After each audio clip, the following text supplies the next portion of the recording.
Hi everyone, as Charlotte said, my name's Suzie. I run the marketing and revenue management teams at Red Carnation. For those of you who don't know Red Carnation, we're a family-run collection of 17 properties around the world, part of the wider Travel Corporation. We have 17 independent brands within our collection, so my marketing team are very busy, and a few of them are here somewhere. But we spend a lot of time storytelling and creating assets that allow us to show, I guess, what makes our hotels different. This is one of my favorite pictures. We spend a lot of time and effort on our photography, and this is, I'm going to take you to South Africa now, to the Cederberg Mountains. These guys are our dance troupe. I have to read the name because I can never say it properly and I'm not South African, but De Nuwe Grask Trappers are their official name. And actually what the guys are doing here is they're performing the Nama Reel dance, which is part of the cultural entertainment offering for our guests. The dance is actually built around the original San and Khoi people, who essentially were the Bushmen that lived at Bushman's Kloof in the reserve 10,000 years ago. So oldest man. And a lot of the dance has been based around some of the old paintings from the San and Khoi people that you find throughout the reserve. So a bit of background. These guys became very successful. So they actually went to LA in 2016 and the World Championships of Performing Arts represented Team South Africa. So we're really, really pleased to have these guys entertaining our guests. And I was lucky enough to head out there a few years ago.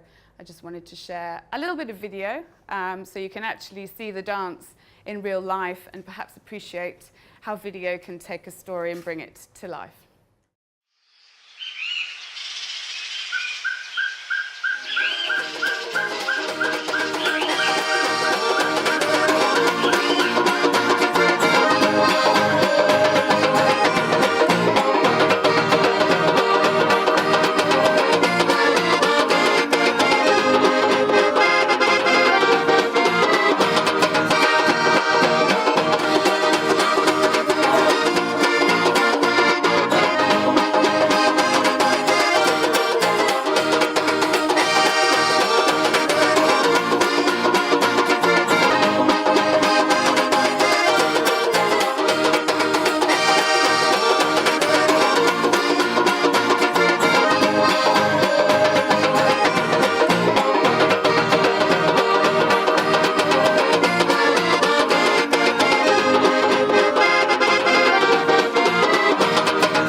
The reason I shared that video with you is really there is a bigger story behind that. So those guys, they got together and created the dance troupe, but actually they're just all of our staff at the hotel. So actually what happened is we hired a deputy manager at the time who was actually a retired dance teacher.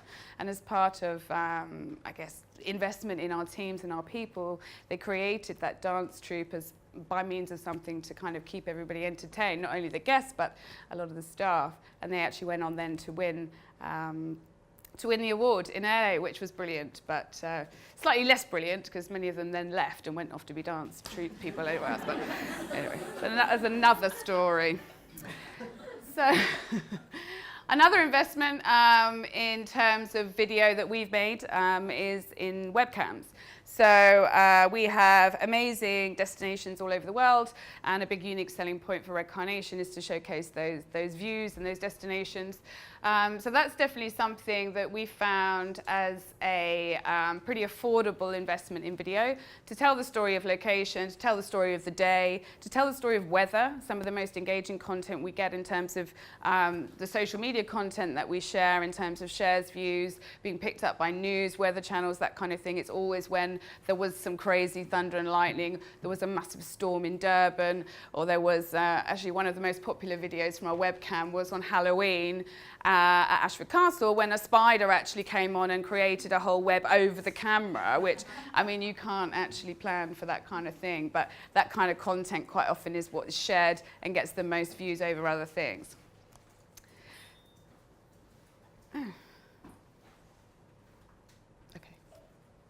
So the art of, sorry, my slide has been edited without my permission, so that's why I was a bit shocked there. But the art of storytelling. So knowing your audience. So what stories do you think that your clients or your travelers are going to engage with? What kind of stories are they already engaging with, perhaps with other brands? Certainly for Red Carnation, it's a family-owned company. That's definitely something that is well engaged with if we create content on the sort of love story of our owners. And also around pets. So any of you that will know any of our hotels know they're pet friendly, and the biggest, I guess, guest-generated content at the moment is when people take their dogs for afternoon tea, which is crazy to me. But, you know, it's a story that is engaging for our guests. So it's really understanding, and I think there was some good talk earlier around using those research tools to help you understand what kind of stories your guests are going to enjoy with. And also, not all guests will engage with everything, because somebody might like to have tea with their dog, and somebody else might be allergic to dogs. So it's being also very careful about understanding what content is given to whom. Certainly from a technology point of view, we do use Sitecore. I know you're not a fan, but what Sitecore as a CMS gives us is really great flexibility in terms of making sure we can customize content journeys based on personas and profiles. So if you've gone and engaged with my page around pets, I'm going to assume you kind of like pets. And maybe I'm going to give you some more content, more video around that kind of thing. Maybe you're engaging to try and understand what allergy situation we have with the pets. But it's a good way of building out different content journeys for different people based on what we can assume in some cases they like or they dislike. Deciding on a message, I think, is quite critical. It's really, I find as a marketeer, I quite often want to tell everybody everything about every hotel and everything about Red Carnation you could possibly want to know. But actually, I think over time, the most engaged pieces of content that we're creating is really when we're just focusing on one message. So if you've got lots of messages, just create lots of videos or different edits of videos. But generally, the most engaging in terms of when we start to look at the numbers and the data behind who's watching, how many are sharing, etc. It's always when we focused on a very specific message and also focused on a specific audience. Honest and genuine is something that I definitely try to be honest about. We, wherever possible, want to showcase real people, real stories. I think in the past, we've worked on video content where we've used actors and stuff like that, and I just feel there is, from an engagement point of view, it's just an not believable message. I think where guests are generating the content themselves is the most engaged content we have, so that's free and easy. I don't have to do anything. All we need to do is aggregate and publish, which is what we spend a lot of our time doing. We really want our guests to actually create the content for us, but at the same time, we want to sell some of our stories and share them across the wider collection. Tailoring the length of video, I should probably have edited if I'd had a bit more time, that dance, because probably by the end you were thinking, is this ever going to end? But we might create smaller edits of video, because depending on the channel or the platform where we're publishing. So you're not necessarily going to have, maybe on the website, someone's going to really enjoy some lengthier content when they're planning to go and make a big trip. But maybe to catch someone's eye on social, we know we have to often create sort of 10-second teaser edits to get people, get their attention. Show, just don't tell. So really it's about, yeah, exactly, saying we're the best is great, but it is trying to show through content and give some authenticity to your messaging. So we always say we are proud of generous hospitality. So it's really, okay, how do we create content that kind of shows that to our guests? I mean, in that particular example, the best content asset we have at Red Carnation is our TripAdvisor reviews. And for those who are familiar with our brand will know, in London, for example, the top 3 hotels are Red Carnation, which we're very proud of. And that's a great example of, again, guests creating content to endorse what we're saying about ourselves.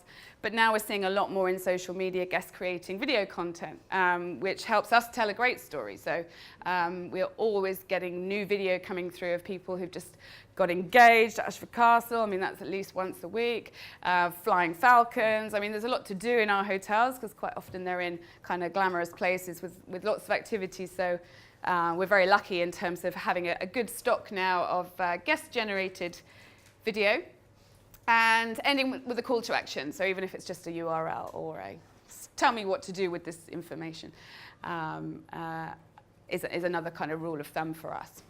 And distribution is really then the kind of the other half. So creating is one thing, one of the things that I enjoy most, but distribution is key. If no one sees your content, it's a waste of money, and it's not ever going to deliver the message to your audience. And I think in simple terms, storytelling is about how do we communicate a message to our audience that's going to be enjoyable for them. So, but a big part of that journey is how do we reach that audience. And sometimes it will be a combination of paid strategy, organic, but I think it's becoming more and more about paid for us. That kind of contradicts what was on one of the other earlier slides, but certainly in social space, we do spend a lot more budget now on kind of getting more visibility for our content, because it does take time to create, it does cost money, and at the end of the day we want to get as much out of it as we can. And recycling is great too, like re-editing, bringing stuff over from the archives and kind of creating a different edit is a quick and easy way to perhaps generate something fresh. So I've got another video for you now. Back to Bushman's Clue. Another way of kind of collaborating to get better visibility for video for us is working with influencers. So at Bushman's Kloof, going back to the rock art story and protection and preservation of over 250 rock art sites that are maybe 10,000 years old, was to kind of work with Celine Cousteau, who's a documentary maker and also part of Tread Right Foundation, which is our kind of non-for-profit sustainability arm of the business. So we teamed up with Celine, and she headed out to Bushman's Kloof to create a really nice piece for us to use. And I think when you kind of sometimes team up with someone else who tells your story, and that person has got an authority or a respected voice within the audience you're trying to target, I think sometimes that can really give a really nice piece of storytelling, but with some really good gravitas and high quality drone work, even if I say so myself.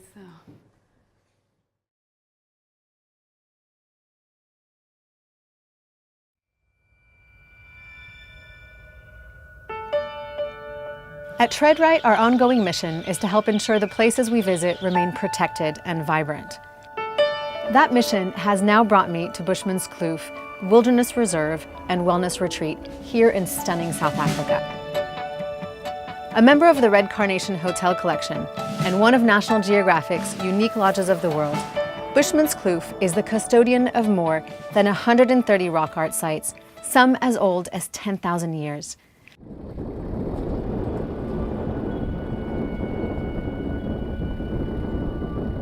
I'm here with Londine Zima, the rock art curator at Bushman's Kloof, to learn a bit more about this incredible cultural heritage.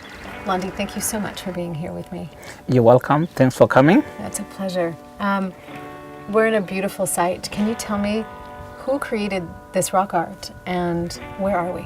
Welcome to Elephant Hunt. That is the name of this site. We believe, firstly, the rock art, the rock paintings, and the engravings are part of the San religious beliefs and rituals.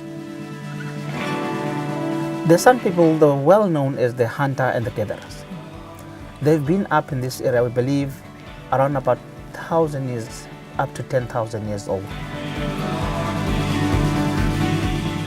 The rock art we see here from the San people isn't just about telling their stories, it is about their spirituality as well. That is correct, because we believe, first of all, when the San people paint in caves like this, they always believe they're just using this more like a curtain to different world. This was their special place. So that is our duty to protect what we have, because we don't want to lose what we have. Seeing the rock art of the San people up close feels like looking deep into our human existence on this planet. Knowing that some of the paintings date back to 10,000 years further highlights the importance of conserving and sharing these incredible sites. Treadright's support of Bushman's Kloof as the custodian of this cultural heritage gives us the opportunity to keep these unique sites intact for generations to come.